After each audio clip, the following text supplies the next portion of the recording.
What's going on, folks? Ted from Immersion here, and an interesting article I saw posted on comicbook.com I thought was worth mentioning, and it is all about Dungeons and Dragons and what is officially canon to the game. Now, I'm going to jump over to the article, and it's weird because there's this giant-ass article, like video, right in the front, which is the first time I've ever seen that. But here's what the article basically says, and it was an interview with Jeremy Crawford about how pretty much everything in 5th edition, if it's not from 2014, from the introduction of 5th edition onward, if it's not contained in a D&D book, like an adventure book like Hoard of the Dragon Queen or Mordenkainen's Tome of Foes or something like that, it's not considered canon to Dungeons and Dragons anymore. So all of your favorite novels of years past or things like that, spin-offs, video games, throw it all out. It basically...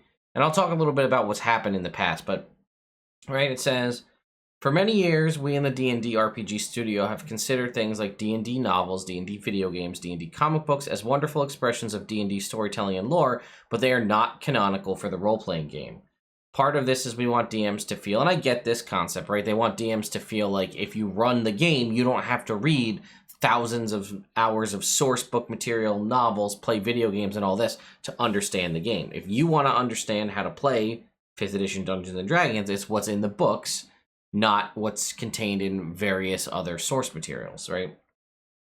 Crawford elaborated with an example from his own childhood. He said, I started playing D&D as a kid, and I ran the original Dragons of Despair, the first Dragonlance adventure module, which actually came out before the novels did. For me, Dragonlance has always been a wonderful D&D war story, where every DM gets to play through their own version of that war story, and then the novels are one way where the story plays out. That's how we all view D&D novels. While the idea of the foundational novels that help to build the world, such as Krynn or Faerûn, might not exist within official canon, Crawford said that the decision ultimately brings the focus to the story that the Dungeon Master and players want to tell.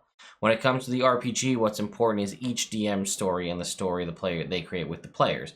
The moment you are at the game table, it's no longer our Dragonlance or our Forgotten Realms. It's your Forgotten Realms. It's your Dragonlance. You're now telling your stories in those settings. You're not bound to the stories in the novels, as wonderful as they might be. We hope you take as much inspiration from them as it gives you joy to do so. The same goes for D&D video games or for D&D comics.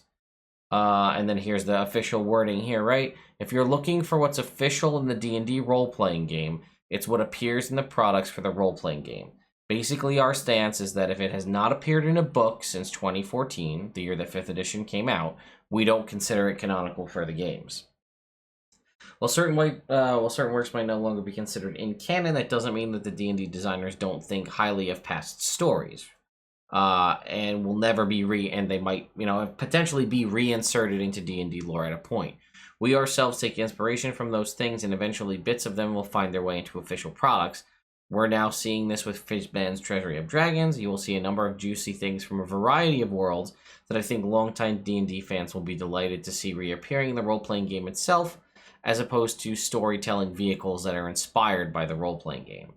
And this is something that I wanted to bring up here. It says, given that 5e has used, given that through the 5 editions of the game, they have used cataclysmic events to explain shakeups in the lore and canon, this simplified version that focuses on storytelling at the gameplay table seems to make a lot more sense. Players shouldn't need to read anything that an in-print D&D rulebook, other than an in-print D&D rulebook, to understand what exists within official D&D lore. Of course, fans who disagree with that what D&D considers to be part of its official canon can feel free to swap it out with their own canon, as one of the game's strengths is that it's ultimately up to the D&D players to define what exists and what doesn't exist in the lore of their own personal games. So that's something true that has existed in the past, right? So there was the Sundering and the Spell Plague and all these other things were world-shaking D&D events in the lore that more or less were done to explain the transition from one edition to another, from, I think, 2nd to 3rd, 3rd to 4th, and I don't know if they technically had one when 4th came to 5th, but it's an interesting concept. So, I mean, you could even see that's the case, right? If you read the newer Drizzt novels, there are things that happen in those novels that don't happen canonically in the world. Without really spoiling too much, I'd say if you played Out of the Abyss, you deal with a certain storyline and an ultimate conclusion to that storyline. In some of the newer Drizzt novels, that same conclusion comes to pass. However, it's not your party doing it, it's Drizzt basically doing that. So that's kind of, something to consider. Now, it's interesting because there's so much lore and history there over the years from all of those books that, you go even look at like Forgotten Realms Wikipedia, right? The Forgotten Realms Wiki, if you look at that, there's a ton of information there that you actually really have to kind of look at make sure you click on the tab that's, for 5th edition, because older editions lore may be drastically different. And we've seen that just in the way certain creatures are handled, right? For example, I think a good one would be gnolls. If you look at gnolls in older edition versus gnolls in this edition, they were humanoid creatures, and like it wasn't uncommon for people to want to play a gnoll. In older editions, now I don't even think that's technically possible because they're basically a ravenous, fiendish creature that really should be considered a fiend and not a humanoid or monstrosity or whatever they're considered now, because they're basically just a crazy devotee creation of Yeenoghu rather than just like a hyena person. I don't know.